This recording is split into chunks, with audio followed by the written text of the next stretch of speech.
Is Israel's genocide in Gaza threatening its own survival? Any regime that commits genocide also commits suicide. There's no coming back from it. And this is what Israelis are seeing for themselves. That's Shir Hever, a political economist who grew up in Israel. He argues that Israel's economy is hurtling towards collapse. We're seeing a collapse of every aspect, every sector of the Israeli economy. There is no tourism, of course.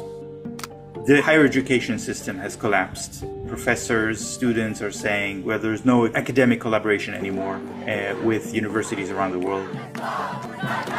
The high-tech sector is maybe the most important one, which is collapsing, with the biggest investment maybe in the history of Israel, this $25 billion that Intel wanted to invest cancelled.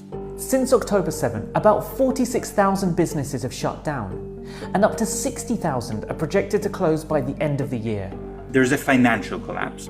The majority of Israelis have shifted the majority of their investments out of the country.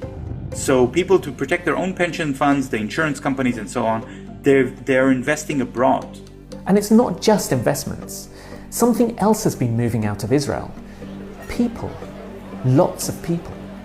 I can speak about the experiences of people that I know, like family that I have in Israel, who are telling me you can't get a doctor's appointment anymore because so many doctors have left the country.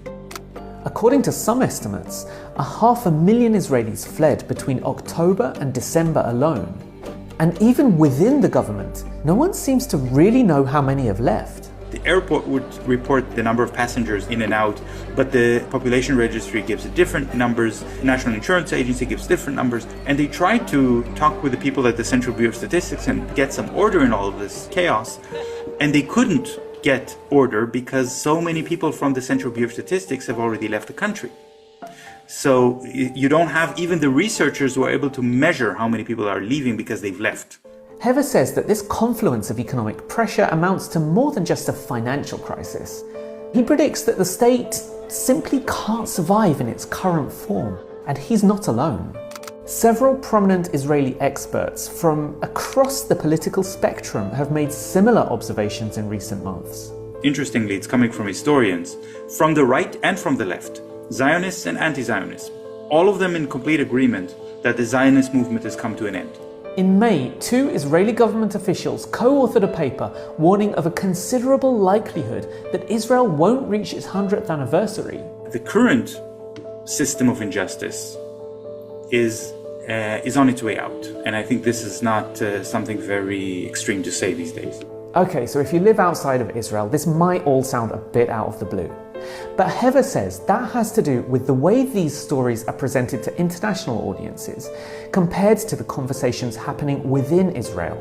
Take this article by Israeli historian Yuval Noah Harari, which was published in both English and Hebrew. In the English version, the headline states, "The Netanyahu government is endangering Israel's survival." But the Hebrew version of the same article strikes a very different tone. Will we die with Palestinians? If we do not make a dramatic change, we are headed for a historic defeat. A state which gives privilege to one ethnic religious group and doesn't give equal rights. This is quintessentially the Zionist project in